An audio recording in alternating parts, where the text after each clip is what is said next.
A small cottage garden can feel wonderfully abundant without needing a large yard. The secret is thoughtful layering, gentle structure, and planting that seems to grow naturally around the home. In this video, Rustic and Rooted explores practical ways to combine flowers, foliage, climbers, rustic materials, and compact outdoor living areas into a garden that feels lush, balanced, and timeless.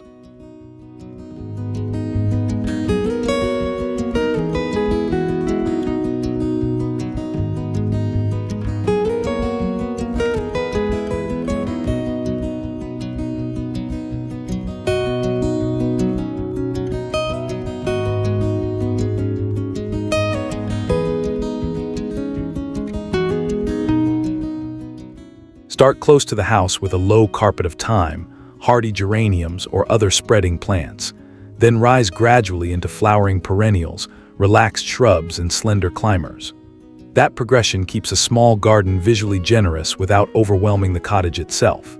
Repeating a few leaf shapes and flower colors also prevents the layering from becoming busy or disconnected. Leave enough breathing room around windows, doors, and foundation edges for practical maintenance. Dense planting can still feel natural when each plant has space to reach its mature size.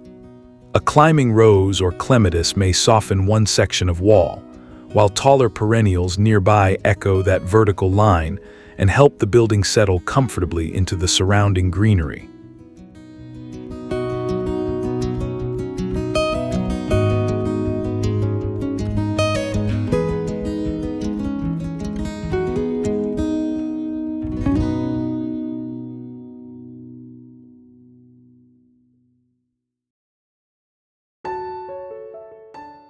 In a compact cottage garden, depth comes from careful plant placement rather than simply filling every inch.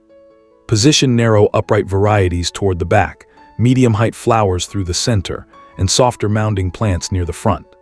Lavender, salvia, foxgloves, and compact shrubs can overlap visually while still allowing air to circulate between stems and leaves. Keep the plant palette restrained enough that the eye can recognize repeated forms throughout the bed.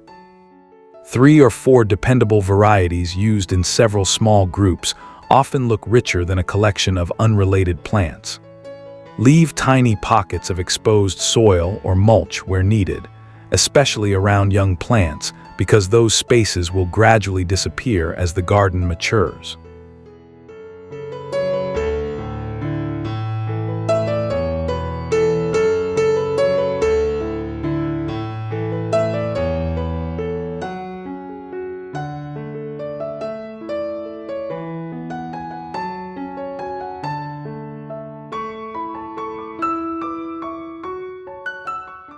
Around a cottage window, climbing plants work best when they trace the architecture rather than cover it completely.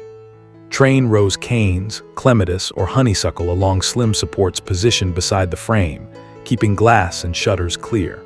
Flowers at different heights soften the wall, while leafy stems introduce movement and detail without hiding the craftsmanship of the home. Moving to the planting beneath, choose varieties that stay lower than the windowsill so the composition remains balanced. Lavender, catmint, or compact geraniums can echo colors from the climber above. Regular tying and light seasonal pruning keep growth controlled, especially in small spaces where an enthusiastic vine can quickly reach gutters, roof lines, or neighboring plants.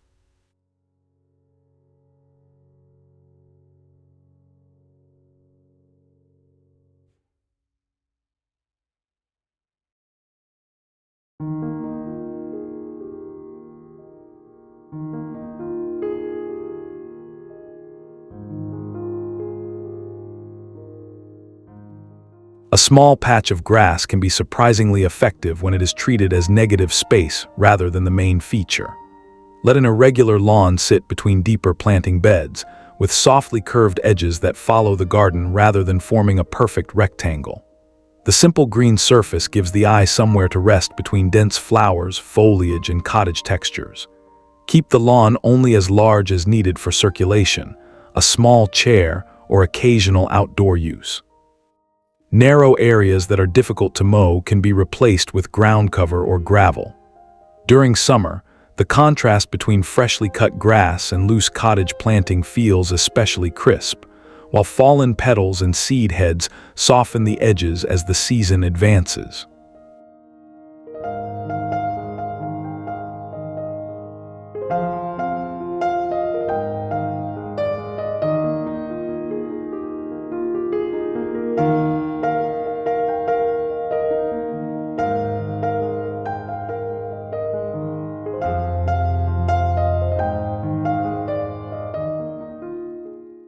Shaded corners often become wasted space, yet they are ideal for foliage-led planting. Ferns, hostas, hellebores, and compact hydrangeas offer different leaf sizes and surfaces, from glossy green to finely divided fronds. Instead of forcing bright flowers into low light, work with the quieter palette and let texture become the main decorative element. A weathered trellis or narrow timber support can give the corner some vertical structure without taking much floor space. Mulch well to help soil retain moisture and remove damaged leaves before they accumulate. In early morning, beads of water on broad foliage and the soft rustle of ferns can give this small area an unusually calm, sheltered atmosphere.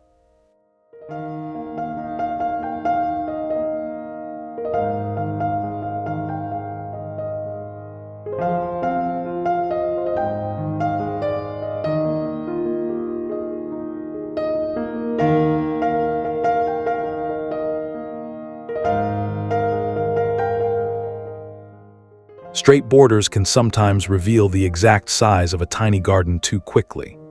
Gentle curves, by contrast, encourage the eye to travel gradually through the space. A planting bed that widens near the cottage and narrows toward a path introduces subtle variation while still leaving enough room for comfortable movement and everyday maintenance. Next, use the planting to reinforce those curves. Rounded shrubs, low catmint, roses, and upright delphiniums can follow the bed line without looking rigid. Avoid sharp bends or overly complicated shapes, since they are harder to maintain and can seem artificial. One smooth sweep is often enough to give a modest front garden greater depth and a more relaxed rhythm.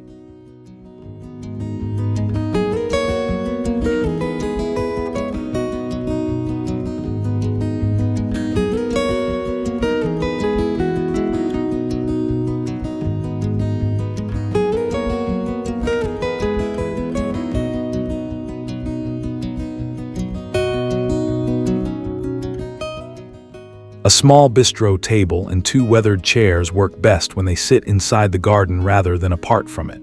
Place them beside a planted edge, under light foliage, or near the cottage door where flowers can soften the outline of the furniture. A compact brick or gravel base keeps chair legs stable while preserving the informal cottage look. Choose pieces with a scale that suits the available footprint. Oversized outdoor furniture can quickly dominate a small plot, while slender metal or timber frames leave more planting visible. Keep enough clearance to pull chairs back comfortably, and position the table where morning or late afternoon light is pleasant. Nearby herbs or lavender can offer fragrance without requiring another decorative accessory.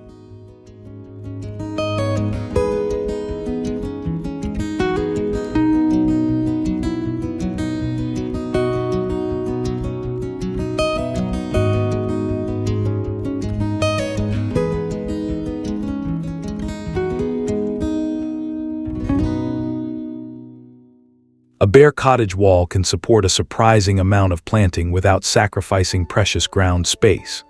Espaliered shrubs, restrained climbers, or wall-trained fruiting varieties spread growth vertically, allowing lower beds to remain compact.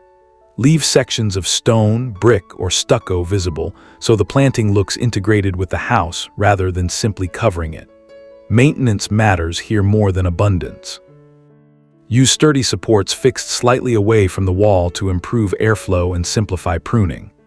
Check stems several times during the growing season, guiding new shoots before they become tangled. At the base, a narrow strip of gravel helps protect the wall from damp soil while also giving the planting a clean visual boundary.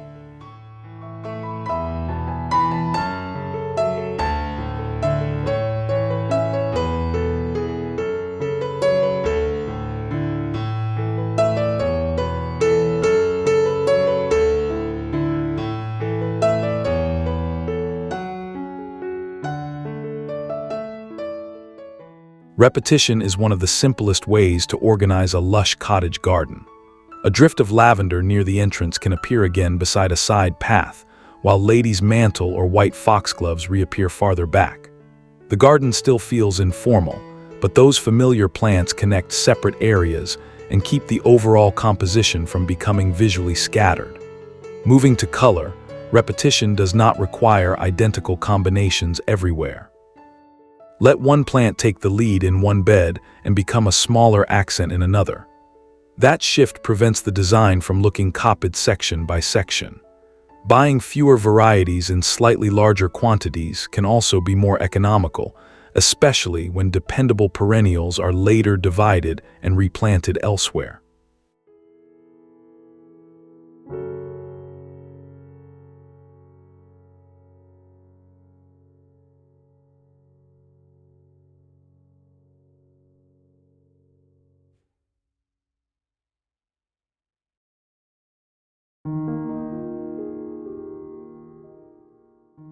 Flowers naturally draw attention, but foliage supplies structure for far more of the year.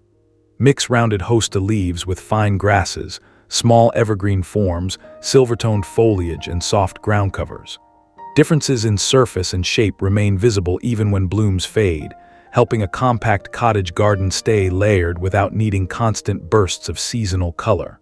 Look closely at how leaves respond to light. Matte foliage absorbs brightness, silvery leaves catch it, and glossy surfaces reflect small highlights after rain. Combining those qualities gives depth without relying on extra ornament. Evergreen plants can be placed where winter gaps would otherwise appear, while deciduous perennials handle the looser middle layers during spring and summer.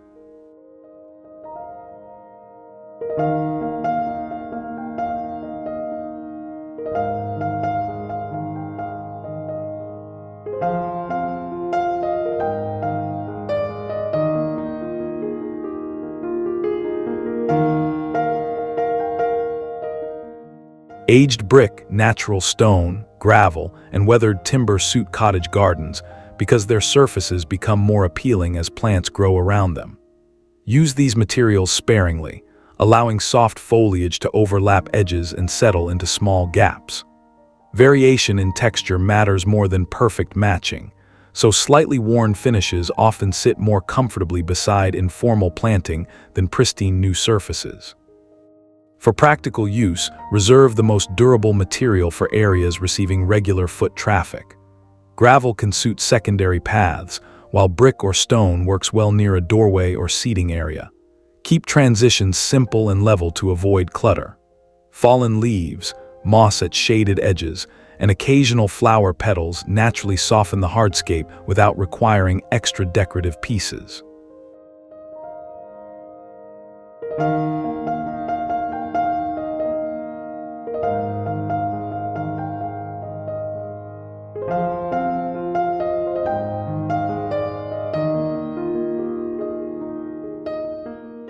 When ground space is limited, height becomes another planting surface.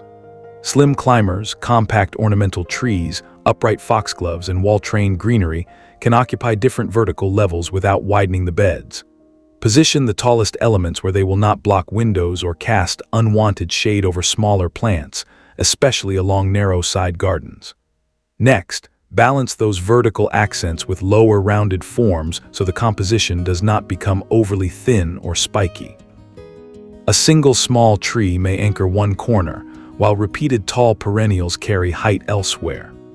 Regular pruning keeps branches within scale, and narrow supports can guide climbers neatly upward instead of allowing them to spread across valuable neighboring space.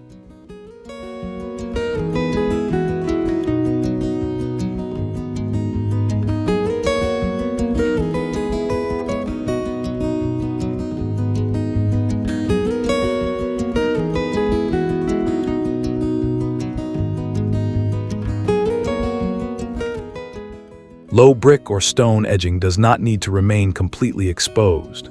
Let thyme, hardy geraniums, or other restrained ground covers spill lightly across parts of the boundary, blurring the line between planting and hardscape.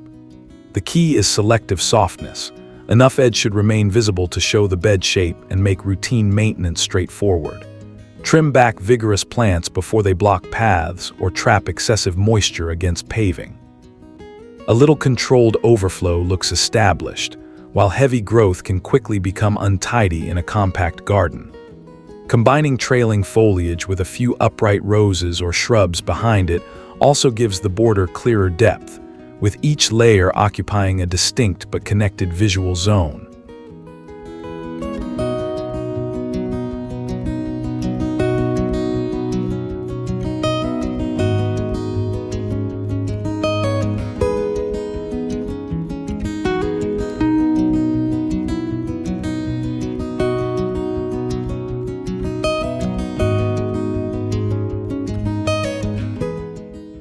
A small garden benefits when the same bed performs several jobs across the year. Spring bulbs can emerge between perennial crowns, followed by summer flowers and later grasses or seed heads.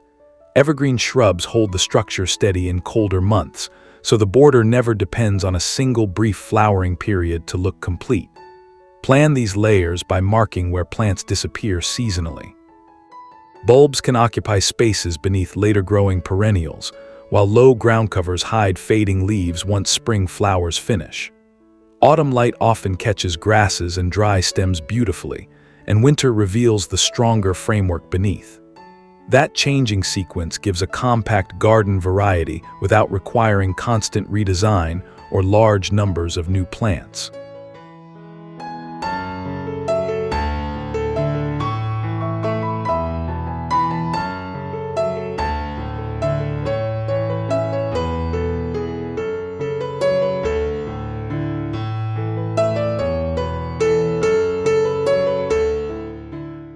The most convincing cottage gardens rarely appear divided into isolated features.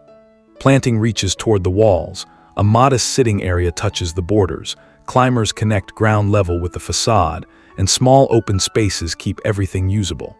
Materials such as gravel, brick, timber, and stone repeat quietly, helping the house and garden read as one connected composition. Rather than trying to finish every corner at once, allow the garden to develop gradually. Start with strong structural plants and practical circulation, then fill gaps as you learn where sunlight, shade, and moisture naturally settle. Over time, softened edges and mature planting can give even a recently designed garden the gentle, settled quality associated with older cottage landscapes.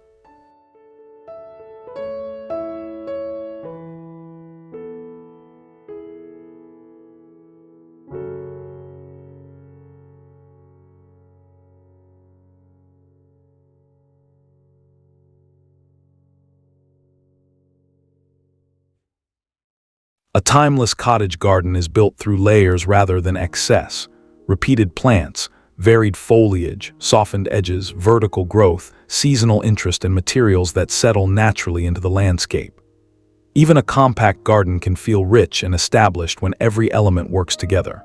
If these ideas inspired you, please like the video, subscribe to Rustic and Rooted, and share your favorite cottage garden idea in the comments.